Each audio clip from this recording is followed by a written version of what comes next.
hablando sobre cómo el ego se perpetúa momento a momento, sobre cuáles son las partes de nuestra experiencia que apuntan hacia la existencia de un yo separado. Es algo que creo que nunca había puesto en palabras con tal nivel de detalle, intentando faltar a la verdad lo mínimo posible. Y es que mi intención con estos vídeos es compartir algo que sea útil y que no lleve a un mayor grado de confusión. Pero no siempre es fácil, especialmente cuando se habla de cuestiones que pertenecen a un territorio no dual y lo hacemos a través del lenguaje, que es puramente dual. Aún así creo que el lenguaje es una herramienta súper poderosa para hacernos ampliar nuestra mira y creo que vale la pena intentarlo. Y como no estoy del todo satisfecho con el último vídeo que he hecho, de hecho lo he borrado, esto que ha comenzado como un intento de reconocer qué es lo que acaba de ocurrir, se está ahora transformando en un segundo intento de crear este vídeo. En las últimas semanas he publicado un par de vídeos hablando sobre la naturaleza del tiempo y sobre cómo el tiempo lineal, o el tiempo entendido como algo compuesto por un pasado, un presente y un futuro, solo puede existir a través de la mente. Y cómo cuando investigamos este tiempo a través de nuestra propia experiencia, nos damos cuenta de que lo único que hay es presente y de cómo todo ocurre en el presente. Lo que intentaba mencionar en este vídeo acerca de el yo o el ego o la idea de uno mismo es algo muy similar. Hay un esquema que se utiliza en el budismo que se llama los 5 agregados, que se emplea para explicar las distintas maneras de las que en nuestra experiencia se genera la idea de un yo separado, se genera la autoconciencia. Durante el vídeo anterior he intentado ir punto por punto, repasando cuáles son los 5 agregados y cómo se pueden reconocer en la experiencia personal, pero lo cierto es que no me siento del todo capacitado para hacerlo con tanto detalle, como para explicarlo con tanto detalle. Así que quizás los voy a mencionar únicamente aquí, por encima, y espero que pueda resonar con alguna parte de vuestra experiencia. Básicamente los 5 agregados, desde los que se defiende que se forma la idea de un yo, son, en primer lugar, lo que llaman rupa, los budistas, o forma en español, que básicamente hace referencia a la información sensorial pura que recibimos a través de los sentidos. Es decir, el pinchazo, un pinchazo en un pie, antes de incluso que el pinchazo se convierta en algo desagradable o de que lo llamemos pinchazo. La sensación pura que se produce cuando ocurre esto en el cuerpo. O por ejemplo, al reconocer este teléfono, antes de reconocer que es un teléfono, hay un estímulo visual, hay una información visual que está más allá de los conceptos, incluso más allá de los colores. El color es una conceptualización posterior. Decir negro es una abstracción, decir que este móvil es negro es una abstracción. Rupa o la forma sería la información visual que recibo de este teléfono antes de cualquier etiqueta. Prácticamente al instante de recibir ese tipo de información surge el siguiente agregado, que es la sensación vedana, tal y como lo llaman los budistas. Y básicamente esto es el tono de la experiencia. Ya más allá de lo que se percibe, más allá de lo que se experimenta, se le otorga una cualidad de placentero, implacentero o neutro. Es un grado más de abstracción con respecto a lo que está ocurriendo. Está lo que está ocurriendo y luego digo si es placentero, implacentero o neutro.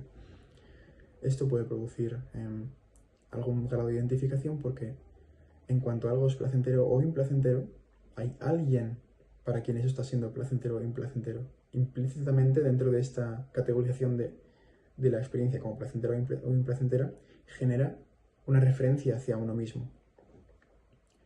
El siguiente de los agregados se llama saña o percepción Y básicamente esta es una función, este es un mecanismo el mecanismo que categoriza dentro de nuestra experiencia. El mecanismo que, viendo lo que estoy viendo ahora, dice, esto es un teléfono, eso es un trípode, que otorga, convierte la información cruda o muy poco procesada en cosas, categoriza, pone etiquetas. Esto es percepción. Y de nuevo, cuando categorizo, cuando solidifico la percepción y que genero objetos, decimos, esto es un teléfono, implícitamente, al decir, esto es un teléfono, surge lo que no es un teléfono, crea una división entre lo que es un teléfono y lo que no lo es. Y automáticamente también aquí puede surgir la idea de un yo, que no es el teléfono. El siguiente agregado, que es el cuarto, se le conoce como Sankara, o formaciones mentales en español, y esto básicamente hace referencia a cuando estas percepciones anteriores que categorizan y ponen etiquetas evolucionan hacia una estructura más compleja, y lo que antes era una simple etiqueta ahora se convierte en todo un pensamiento, una emoción y una intención. Ya es una estructura que hace, digamos, agrupa una serie de conceptos o de cosas y le añade una intención, o de alguna forma genera un movimiento mucho más construido, mucho más complejo. Este agregado incluye prácticamente todos los fenómenos que ocurren a nivel mental. Todo aquello que pensamos y cómo nos identificamos con los pensamientos entraría dentro de Sankara o de formaciones mentales, tanto si es consciente como si es inconsciente. Y por último tenemos Vijnana, o consciencia, o Vijnana, no sé cómo se pronuncia, pero básicamente hace referencia a esto. La Vijnana está presente en todos los agregados y básicamente es la cualidad de la experiencia que hace referencia a un sujeto. Es decir, cuando al experimentar algo se produce o bien el pensamiento o la sensación de que hay alguien que está experimentando ese algo. No tiene por qué ser un pensamiento verbal, sino basta con que sea una impresión preverbal de que hay alguien observando, de que hay un sujeto. Y estos 5 agregados son tan interesantes porque si los investigamos uno por uno, podemos reconocer cómo funcionan los mecanismos de identificación y al reconocerlos trascenderlos. Es decir, los 5 agregados, más que un esquema, se pueden interpretar como una serie de instrucciones para detectar en nuestra propia experiencia cuáles son los mecanismos que están generando el ego, o que están generando la idea de ser un yo separado. ¿Y cómo se relaciona todo esto con los anteriores vídeos que he hecho acerca del tiempo? Bien, es que todo este mecanismo de generación de un yo, un ego, también surge momento a momento. Cuando partimos de la base de que el instante presente es la realidad, es lo que hay ahora, más allá de lo que creemos que ha sido o de lo que imaginamos que puede ser, lo que es real es el ahora. De la misma manera, el ego pierde una gran cantidad de mecanismos de reforzarse cuando le privamos de la cualidad lineal del tiempo. Cuando dejamos de creer en la existencia de un pasado y de un futuro, se pierde la posibilidad para el ego de introducir historias sobre quién somos en el pasado o sobre quién vamos a ser en el futuro. Es decir, el ego, en gran parte, vive a través de estas historias verbales, conceptuales que nos contamos sobre quién hemos sido, qué nos ha llevado a ser lo que somos ahora, o quiénes vamos a ser en un futuro. De modo que cuando pasado y futuro se reconocen como ilusorios y carentes de sentido, todas las historias sobre nosotros mismos que depositamos en estos 2 tiempos se ven invalidadas porque nos damos cuenta de que, más allá de lo que nos decimos, lo único real y lo único que existe es el momento presente. Y cuando un pensamiento habla de pasado o de futuro, se reconoce la vacuidad de estos pensamientos, se reconoce como no tienen existencia intrínseca, como este pensamiento es ruido, pero no tiene valor, no tiene existencia más allá de el momento en el que existe. Surge, aparece, se presenta este pensamiento y cesa, desaparece sin dejar rastro, a menos que vuelva a surgir en la experiencia, pero no tiene existencia real, por así decirlo. De modo que conforme más nos acercamos al momento presente y nuestra percepción está más enfocada en lo que está ocurriendo ahora, menos espacio tiene el ego para perpetuarse, para contarse historias sobre quién ha sido o quién será.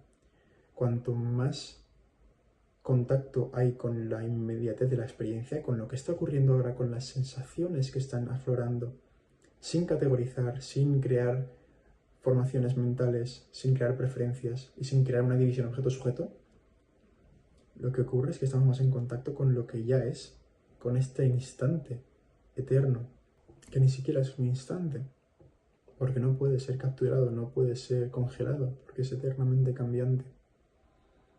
Y cualquier identidad, cualquier idea sobre quién uno es, no puede afianzarse, no puede reforzarse cuando se reconoce el presente como eternamente cambiante. ¿Cómo voy a ser esto o lo otro si constantemente estoy transformándome? Y ni siquiera es eso, porque al decir que me estoy transformando, estoy creando la idea de que hay un yo que se está transformando.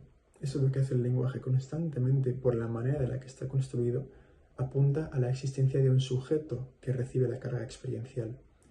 Pero en el fondo, y esto es lo que se descubre al estudiar estos agregados a través de uno mismo, es que este sujeto también es parte de la experiencia.